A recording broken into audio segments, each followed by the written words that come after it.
John chapter 19, continued. Verse 16. Then he handed him over to be crucified. Then they took Jesus away. Carrying the cross by himself, he went out to what is called Place of the Skull, which in Aramaic is called Golgotha.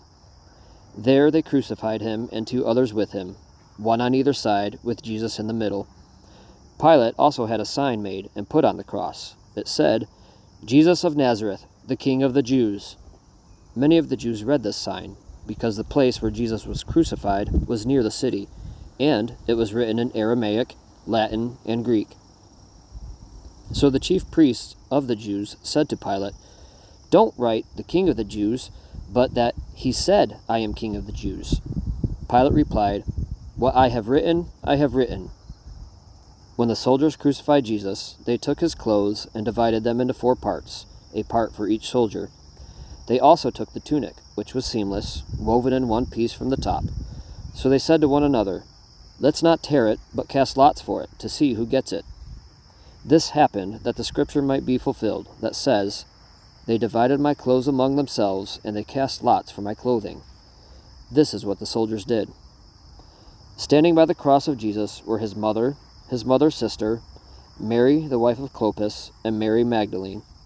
When Jesus saw his mother and the disciple he loved standing there, he said to his mother, "Woman, here is your son." Then he said to the disciple, "Here is your mother." And from that hour the disciple took her into his home. After this, when Jesus knew that everything was now finished, that the scripture might be fulfilled, he said, "I am thirsty." A jar full of sour wine was sitting there. So they fixed a sponge full of sour wine on a hyssop branch and held it up to his mouth. When Jesus had received the sour wine, he said, "It is finished." Then bowing his head, he gave up his spirit. Since it was the preparation day, the Jews did not want the bodies to remain on the cross on the Sabbath, for that Sabbath was a special day. They requested that Pilate have the men's legs broken, and that their bodies be taken away. So the soldiers came out and broke the legs of the first man and of the other one who had been crucified with him.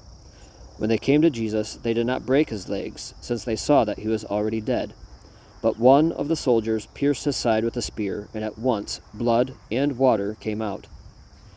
He who saw this has testified, so that you also may believe his testimony is true, and he knows he is telling the truth. For these things happened, so that the scripture would be fulfilled. Not one of his bones will be broken. Also another scripture says, "They will look at the one they pierced."